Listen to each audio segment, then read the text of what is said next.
Hello students,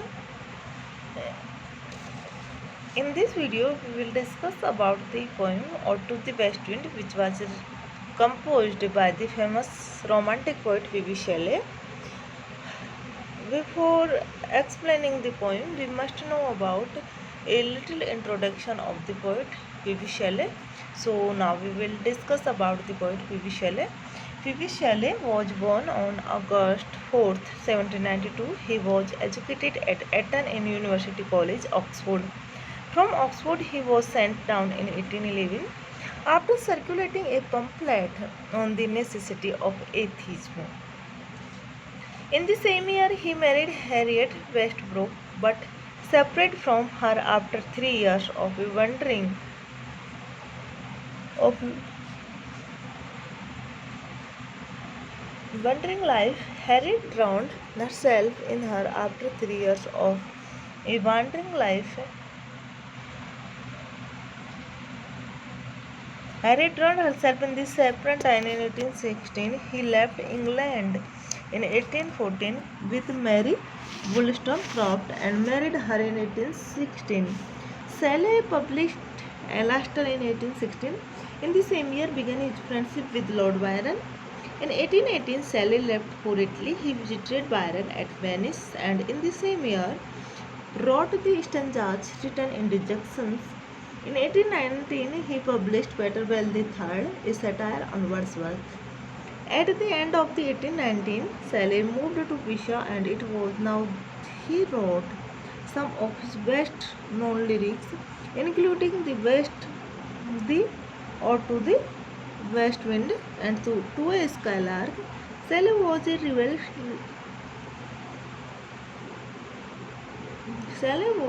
revolutionary.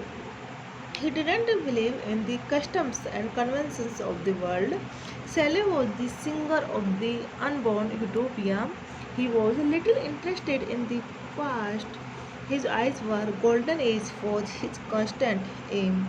O wind, if winter comes, can spring be far behind? He says in Ode to West Wind, to this end he pours his fiery eloquence against the kind priest and state conventions. All these shackles are to be swept away, and a new society without class distinction and governmental machinery is to be reared upon its ruins. The most glowing pictures of such a society is presented in his Prometheus Unbound. Shelley was so intentionally preoccupied with the world of ideas that his poetry has acquired a visionary vagueness, but it must be admitted that when he so desired, he could rise equal to the demand of the concrete reality as it witnessed by his sensing. The second defect is said to be his obscurity, which makes some of his passages a mere jumble of glittering words and images. But when all has been said and done, the impression remains that Shelley is the great poet of hope, just as Wordsworth and its wisdom. Shelley proper speed is the world of the spirit. Shelley contributed a new quality to literature, a quality of ideality, freedom, and spiritual audacity. He had a metaphysical bent of mind. Srin Vanne speaks of Shelley in the following words: Shelley outsang all poets on records but some two or three throughout all times. His depth and heights of inner and outer music are as divine as nature, and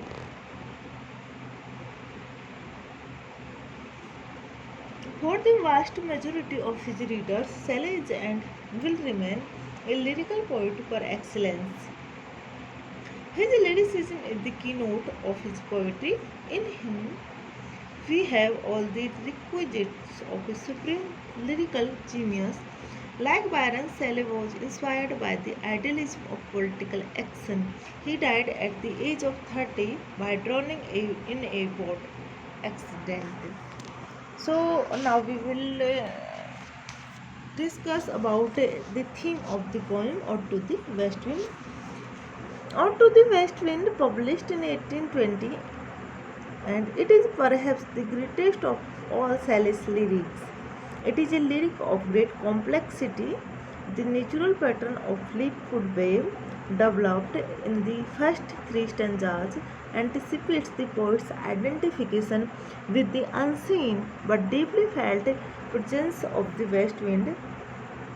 The individual merges with general. The poem reaches its climax in stanza 5.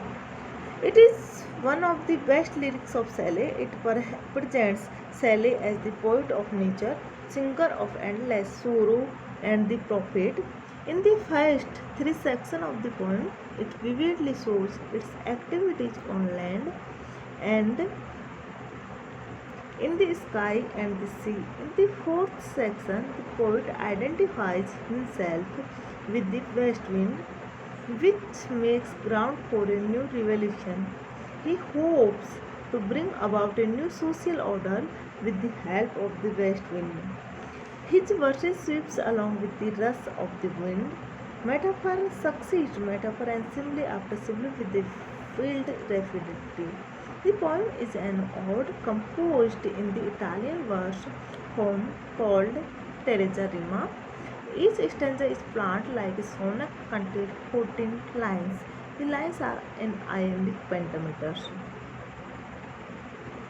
This poem is one of Shelley's greatest achievements and has deep human and political interest. He composed this poem after he left England forever and he had been refused the guardianship of his own children from the first wife. Moreover, his ambition to regenerate the society was not fulfilled. Naturally, he was feeling much depressed and had no peace of mind. This poem embodies his revolutionary and reformist zeal, his lofty idealism and invincible optimism despite the crushing circumstances of his life. It is indisputably the greatest ode in English poetry. The west wind is the symbol of force and power. The poem embraces within its vast sweep and whole universe the earth, the sky, and the ocean, then for a time concentrating upon the poet's own personality. He reaches out to the whole mankind. So now we explain one by one line of the poem. So let's so now we will discuss. Now we explain. O wild west wind, thou breath of autumn's wing,